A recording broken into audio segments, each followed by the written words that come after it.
سے اللہ کریم کو توبہ کرنے والے لوگ بہت زیادہ پسند ہیں۔ جو لوگ اس بات کو پسند کرتے ہیں کہ اللہ تبارک و تعالیٰ ان سے محبت کرے اور اللہ تعالیٰ سے ان کا معاملہ اچھا ہو جائے۔ معاف کرنے کے دو طریقے ہوتے ہیں، ایک تو کوئی بندہ معافی مانگتا ہے تو معاف کرنے والا کہتا ہے کہ چلو کوئی بات نہیں تمہیں معاف کر دیتے ہیں، لیکن قرآن پاک میں اللہ تبارک و تعالیٰ نے گنہگاروں سے جس انداز سے گفتگو فرمائی ہے اور نبی علیہ الصلوۃ والسلام نے جس کا بار بار ذکر کیا، اظہار فرمایا، اس میں غفور الرحیم کا لفظ استعمال کیا گیا۔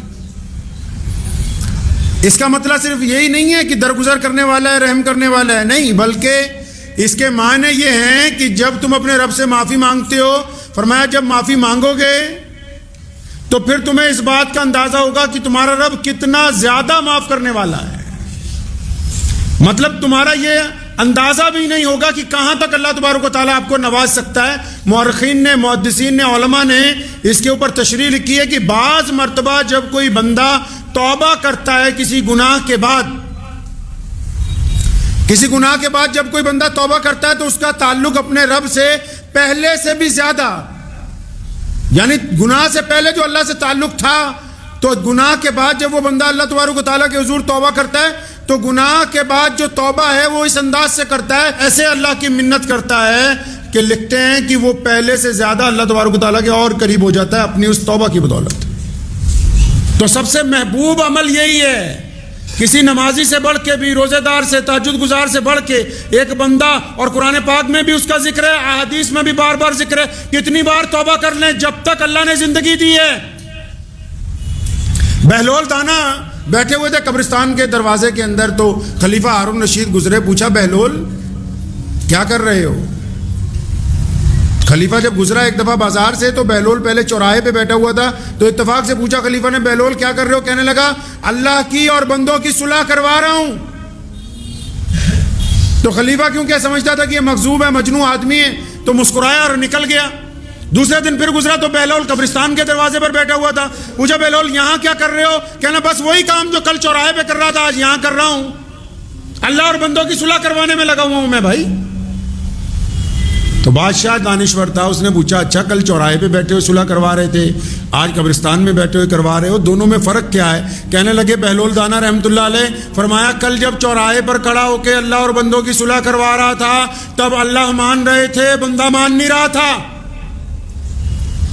اللہ مان رہے تھے، بار بار کہہ رہے تھے ما غرک بربک الکریم، اور بار بار میں ایسا کہہ رہا تھا آجا نماز پڑھ لیں، آ جاؤ دین کی طرف، آ جاؤ زنا چھوڑیں، گناہ چھوڑیں، بدکاری چھوڑیں، حرام خوری چھوڑیں۔ فرمایا اللہ تبارک و تعالیٰ بھی راضی تھے، ہاں بلاؤ میرے بندے کو، میں اس کو معاف کرنے کے لیے تیار ہوں، اور یہ بندہ تھا میں بار بار کہتا ہوں آ جا، یہ مانتا ہی نہیں۔ تو پھر خلیفہ نے پوچھا تو پھر آج کیا کر رہے ہو؟ کہنے لگا آج پھر اللہ اور بندے کی صلح کروانے میں لگا ہوا ہوں، بندے کی جان نکل گئی، قبر میں ہے، اب بندہ تو مانتا ہے، رب نہیں مانتا۔ اب یہ کہتا ہے کہ ایک دفعہ اور زندگی مل جائے تو ان گناہوں سے توبہ کر لوں گا، اب اللہ کو کہتا ہوں کہ تو مان جا، اس کو معاف کر دے، وہ کہتا ہوں جب ہم معاف کرنے کے لیے تیار تھے اس وقت یہ معافی مانگنے کے لیے کیوں نہیں آیا؟ پیارے نبی اعظم محمد رسول اللہ صلی اللہ علیہ وسلم مسجد نبوی میں تشریف فرمائے، ایک بدو آیا، بدو صحابی، دیہاتی صحابی تشریف لائے، اور نبی علیہ الصلوۃ والسلام صحابہ کی محفل میں بیٹھے ہوئے ہیں، سلام کیا اور چھوٹا سا مختصر سا سوال کیا، فرمایا یا رسول اللہ میں بڑی دور سے چل کے آیا ہوں بس یہ پوچھنے کے لیے کہ کل قیامت کے دن حساب کس نے لینا ہے؟ قیامت کے دن جب میزان لگا دیا جائے گا، جب دوسروں ساری دنیا کے کھاتے کھول دیے جائیں گے تو حساب کون لے گا؟ تو پیارے نبی علیہ السلام نے فرمایا کہ یہ تو ظاہر سی بات ہے، قیامت والے دن اللہ تعالیٰ بذات خود بندے کا حساب لیں گے۔ بس اتنا ہی سنا اور پھر واپس چل پڑا۔ صحابہ نے پوچھا بھلے بندے رکتا جا، بات تو بتا۔ فرمایا نہیں بس یہی پوچھنے کے لیے آیا تھا، اور جب رسول اللہ نے بتا دیا کہ اللہ ہی نے حساب لینا تو میرا مالک غفور الرحیم ہے، پھر کوئی ٹینشن کی بات نہیں ہے۔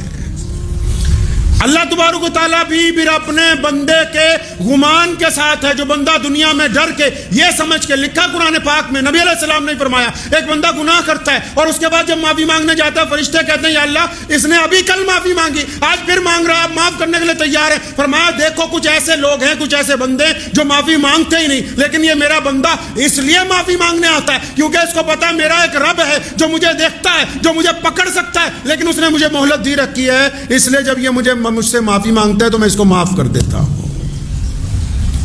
اور پھر یہ بندہ جب قیامت والے دن پیش ہوگا, اللہ تعالیٰ اپنی رحمت کی چادر اس پہ ڈال کے پوچھے گا, ہاں عبد الرحمان, محمد شفیع, یہ کھاتا کھول لیا, فلاں گناہ کیا تھا. تو گناہ تو جو کیے ہیں مکر نہیں سکتا بندہ. جب گناہوں کی بات آئے گی, بڑے بڑے گناہوں کی, تو شرم کی وجہ سے, اللہ کے ڈر کی وجہ سے کہے گا یا اللہ مجھ سے بھول ہو گئی تھی, مجھے یاد نہیں, بس یہ والا کیا یا نہیں کیا. لکھا جب چھوٹے چھوٹے گناہوں کا ذکر آئے گا تو کہے گا ہاں یا اللہ یہ کیا تھا, یہ ہو گیا تھا, جھوٹ بول دیا تھا, فلاں کام کر دیا تھا.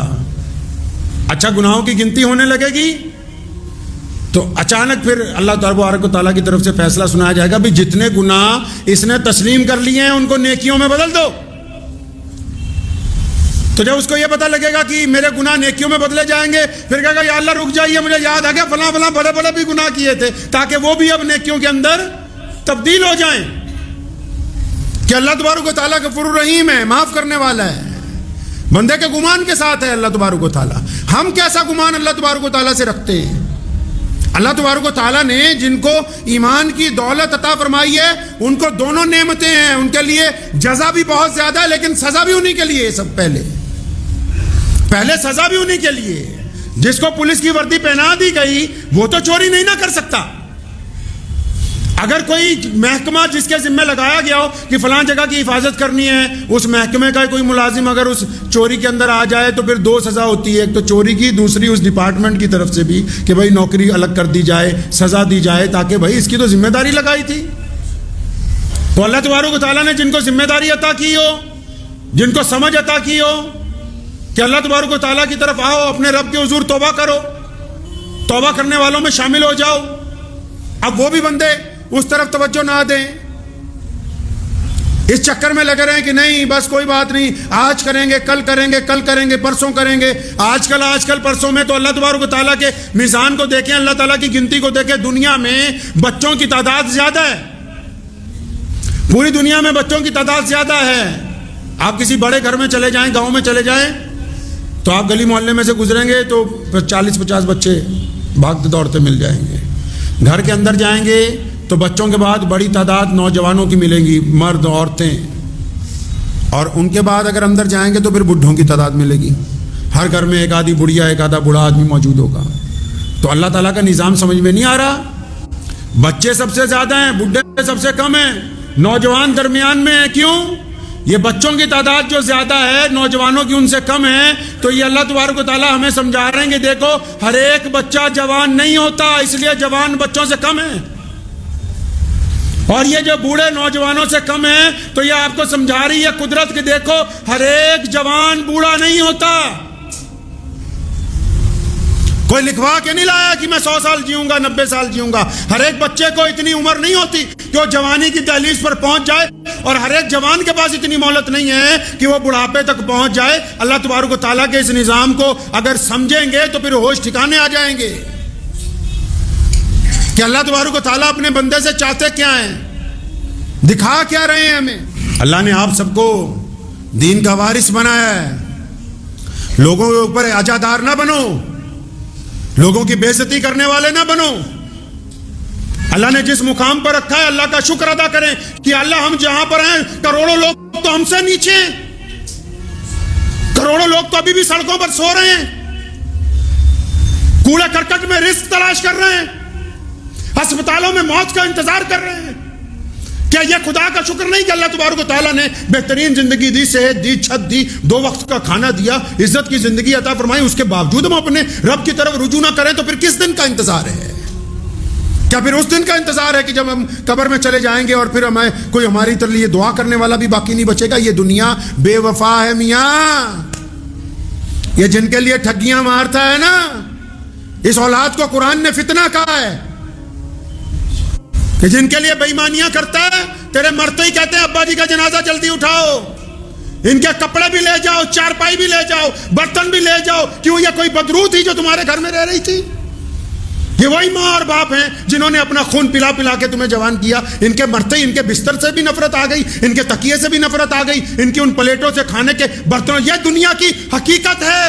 نبی علیہ السلام جب معراج پہ گئے, ایک بڑی خوبصورت عورت بہت بہترین کپڑے پہنے ہوئے جنت کی طرف ایک طرف پھر رہی تھی. نبی علیہ السلام نے دیکھا, جبریل کو پوچھا یہ کون ہے, اور جب وہ عورت خود پلٹی تو اندر اس کا چہرہ اتنا خطرناک تھا کہ کوئی خوبصورتی نہیں تھی, اور باہر سے دیکھنے میں ایسے تھی کہ اس سے بہترین خوبصورت لباس کوئی نہیں ہوگا. تو بتایا گیا یا رسول اللہ یہ دنیا ہے, یہ دنیا ہے جو باہر سے چمک دمک والی ہے, اندر سے یہ بالکل کالی اور کھوکھلی ہے. اگر دنیا کی کوئی اہمیت اللہ کے نزدیک ہوتی تو ایک رتی نہ کسی کو دی جاتی. اللہ کے نزدیک اس دنیا کی کوئی اہمیت نہیں ہے. اپنے رب کو منا لیں انشاءاللہ. کئی مذہب ہیں یورپ میں, اگر آپ کبھی جائیں گے یورپ میں تو آپ کو پتہ لگے گا کہ لوگوں کو توبہ کرنے کے لیے اپنی عبادت گاہ میں جانا پڑتا ہے, اپوائنٹمنٹ لینی پڑتی ہے. لیکن اللہ تبارک و تعالیٰ نے پوری دنیا کے لوگوں کو پیغام بھیجا ہے کہ جب بھی کبھی تم توبہ کرنا چاہو تو بیچ میں کسی مولوی کی ضرورت نہیں ہے, کسی پیر فقیر کی درمیان میں کوئی ضرورت نہیں ہے. جب آؤ گے اپنے رب کی طرف, نبی علیہ السلام سے صحابہ نے پوچھا ہمارا رب ہم سے قریب ہے کہ دور ہے؟ اللہ نے کہا نحن اقرب. قرآن پاک میں اللہ تعالیٰ نے ارشاد فرمایا کہ میرے محبوب ان کو بتاؤ کہ میں تو یہ جو گلے کے اندر سانس والی ناڑی چل رہی ہے نا, فرمایا اس سے بھی زیادہ قریب ہوں. یہ جب بولتا ہے نہیں صرف سوچتا ہے, میں تب بھی سنتا ہوں. تو اب بھی وقت ہے کہ ہم اپنے رب کی طرف رجوع کریں انشاءاللہ تعالی.